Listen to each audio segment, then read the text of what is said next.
Hello everyone. आज की इस वीडियो में हम डिस्कस करेंगे सुप्रीम कोर्ट की एक इम्पॉर्टेंट जजमेंट है।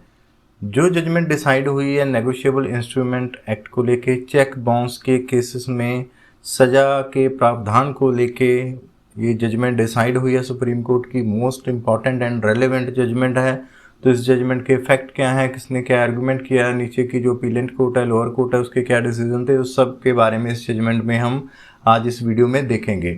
तो एंड तक जरूर वीडियो को देखें सो दैट कि आपको समझ आ सके पूरी जजमेंट। और साथ के साथ सभी को रिक्वेस्ट है कि ये चैनल को सब्सक्राइब जरूर कर लें सो दैट कि आपको कॉन्स्टिट्यूशन और सुप्रीम कोर्ट की लेटेस्ट जजमेंट की जो अपडेट हैं वो मिलते रहें, डिटेल डिस्कशन है वो मिलती रहे। तो चलिए स्टार्ट करते हैं। सबसे पहले ये सुप्रीम कोर्ट की जजमेंट है। केस टाइटल है इसका Trimbak S Hegde versus Shripad, criminal appeal 849/850 of 2012 की ये जजमेंट है। डेट ऑफ डिसीजन है 23 सितंबर 2021 और ये सबसे मोस्ट इम्पॉर्टेंट है। 3 जजेस बेंच की जजमेंट है जिसमें chief justice of India include इस जजमेंट में है और ये नेगोशिएबल इंस्ट्रूमेंट एक्ट के तहत ये जजमेंट है। सबसे पहले हम देखते हैं कि इस केस की क्या ब्रीफ रही है, क्या हिस्ट्री रही है।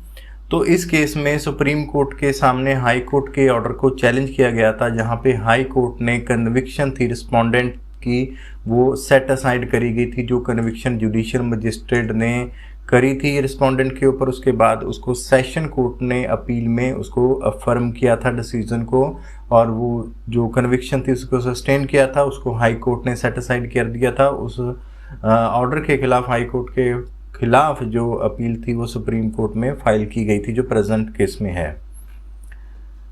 जुडिशियल मजिस्ट्रेट ने रिस्पोंडेंट को 6 महीने की सज़ा और 2 साल के जुर्माने का जो सज़ा थी, सेंटेंस थी, वो दी थी।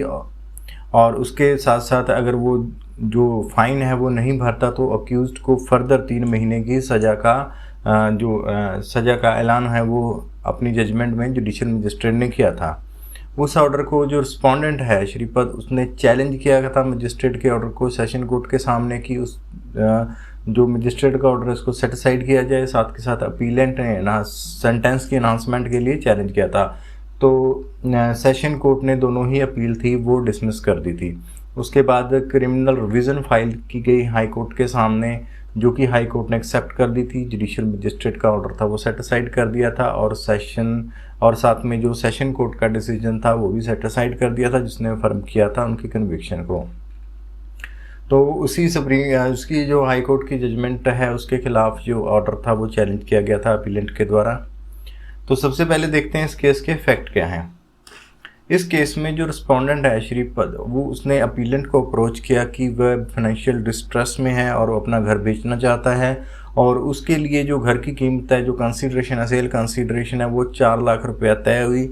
और एक एग्रीमेंट 1996 में वो एक एग्रीमेंट उनका एग्जीक्यूट हुआ आपस में, जिसके एवज में जो रिस्पोंडेंट है उसने 3,50,000 रुपया रिसीव कर लिया एज एडवांस। और जो उसके बाद सब्सिक्वेंटली अपीलेंट को ये पता चला कि रिस्पोंडेंट है वो घर को बेचने के लिए ऑथोराइज नहीं है, क्योंकि वो जो घर था वो रिस्पोंडेंट के पिता के नाम पे था, रिस्पोंडेंट के नाम पे वो घर नहीं था, तो वो ऑथोराइज नहीं था। अपीलेंट ने अपने पैसे वापस मांगे, 3.5 लाख जो दिया था अपीलेंट ने उसको वापस किए गए। उसको 3.5 लाख वापस देने की बजाय रिस्पोंडेंट ने उसका जो पार्ट पेमेंट के तौर पे जो अपीलेंट है उसको एक चेक इशू कर दिया। जो चेक डेटेड था 17 मई 1998 को एक चेक था, जो डेट था उसको 1.5 लाख का चेक था बीइंग ए पार्ट पेमेंट, वो अपीलेंट के नाम का इशू कर दिया। अपीलेंट ने वो चेक बैंक में दिया और वो चेक डिसऑन हो गया इनसफिशिएंट फंड के कारण। तो ये इस केस के फैक्ट थे। उसके बाद अपीलेंट ने कंप्लेंट फाइल करी section 138 of negotiable instrument act के तहत। अब देखते हैं इसमें जुडिशियल मजिस्ट्रेट का क्या जजमेंट था। जुडिशियल मजिस्ट्रेट ने इस बात का नोट लिया कि जो सिग्नेचर हैं एग्रीमेंट, जो कि सेल एग्रीमेंट हमने देखा था, एग्जिबिट P6 था, और जो चेक था जो कि रिस्पोंडेंट ने इशू किया था एग्जिबिट P2, वो दोनों पे जो सिग्नेचर थे वो एडमिटेड सिग्नेचर थे। और जुडिशियल मजिस्ट्रेट ने under section 118 of negotiable instrument act and under section 139 of negotiable instrument के तहत ये प्रिजम्पशन ली कि अगर उसने चेक इशू किया है वो कंसीडरेशन के लिए ही इशू किया गया और कुछ ट्रांजैक्शन हुई है, तो जो सेक्शन की प्रिजम्पशन है इसको इन्वोक किया जुडिशियल मजिस्ट्रेट ने और रिस्पोंडेंट को कन्विक्ट किया। उसके बाद सेशन कोर्ट की क्या जजमेंट है? सेशन कोर्ट ने री अप्रिशिएट किया सारे एविडेंस को और उस सेंटेंस को कन्फर्म किया। उसके बाद हाई कोर्ट की देख लेते हैं कि हाई कोर्ट की क्या जजमेंट है।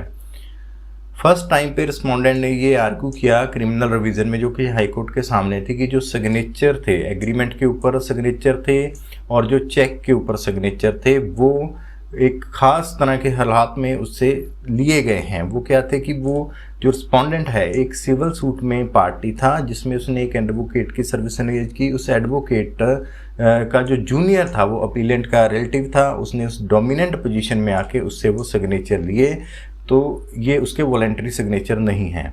एडवोकेट था वो, उसका जो जूनियर एडवोकेट था अपीलेंट का जो रिश्तेदार था, जो इस केस में रिस्पोंडेंट ने एडवोकेट एंगेज किया।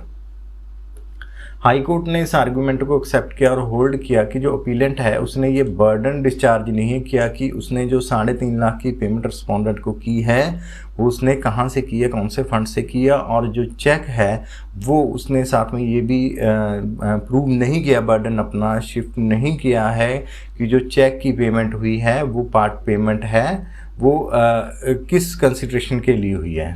तो ये आर्गूमेंट है। Court also had the argument can not B believed कि उसने किसी कंसिडरेशन के लिए ये पेमेंट दी है। तो कोर्ट ने जो रिस्पोंडेंट ने उसका आर्गूमेंट एक्सेप्ट किया और उसके ऊपर जो कन्विक्शन थी रिस्पोंडेंट की उसको सेट असाइड कर दिया। आर्गूमेंट अपीलेंट ने क्या किया?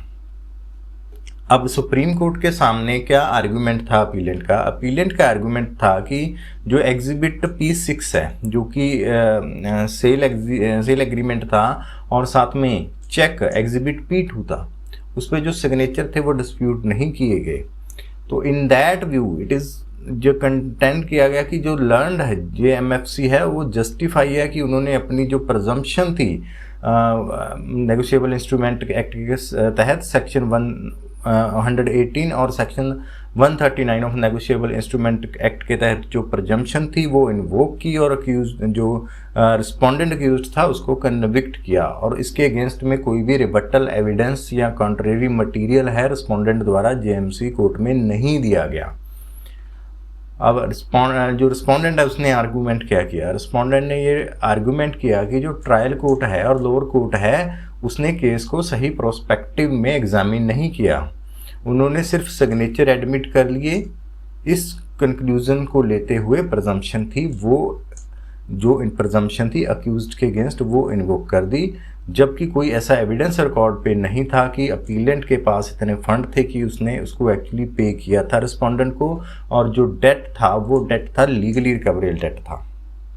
तो ये आर्गूमेंट थे रिस्पोंडेंट की तरफ से।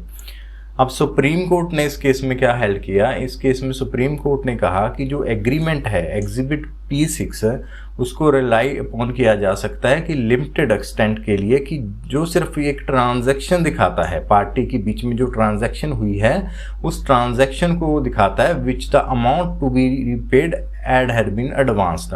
तो जो एग्रीमेंट है एग्जिबिट P6 वो एक लिमिटेड पर्पस के लिए एक ट्रांजैक्शन को दिखाने के लिए ही यूज किया है। To the extend the document has been proved in evidence and such evidence had not been discarded in the cross examination, और एविडेंस में वो डॉक्यूमेंट प्रूव हुआ है और उसको डिस्क्रेडिट नहीं किया गया क्रॉस एग्जामिनेशन में। तो ये सुप्रीम कोर्ट की ऑब्जर्वेशन थी। तो रिस्पोंडेंट हैड, उसके बाद रिस्पोंडेंट ने कहा कि जो रिलेटिव है अपीलेंट का वो जूनियर था उसके एडवोकेट का, तो उसने डोमिनेंट पोजीशन में उसके सिग्नेचर सिक्योर किए। सुप्रीम कोर्ट में इसने भी हेल्ड किया कि इसमें कोई भी एक्सप्लेनेशन नहीं है, जहाँ कोई भी ऐसी नेसेसिटी अराइज नहीं होती उसके सिग्नेचर को सिक्योर करने के लिए, रिस्पोंडेंट के सिग्नेचर को सिक्योर करने के लिए, अगर उनके बीच में कोई ट्रांजैक्शन ना हुई होती। अगर उनके बीच कोई ट्रांजैक्शन नहीं हुई थी तो उनको सिग्नेचर लेने की कोई ज़रूरत ही नहीं थी। अगर उनके बीच में कोई ट्रांजैक्शन हुई थी तो इसीलिए वो signature arouse to secure the signature if there was no transaction between the, तो इस जो एक्सप्लेनेशन दी गई थी, आर्गुमेंट दिया गया था, उसको कोर्ट ने डिस्कार्ड किया। तो कोर्ट ने फर्दर हेल्ड किया कि अगर चेक में जो उस हालात में चेक के ऊपर या एग्रीमेंट के ऊपर जो सिग्नेचर हैं वो सिक्योर किए जाते, तो सिर्फ वो पार्ट पेमेंट के लिए क्यों किए जाते 1,50,000 के लिए, जबकि उसकी पेमेंट थी 3,50,000। तो नेचुरल टेंडेंसी है कि अगर कोई अपने पैसे वापस लेगा तो वो पूरे पैसे ही लेगा, पार्ट पेमेंट क्यों लेगा। तो उसने वो 3.5 लाख पे ही सिग्नेचर करवाने थे अगर उन्होंने वो सिग्नेचर गलत तरीके से करवाए होते।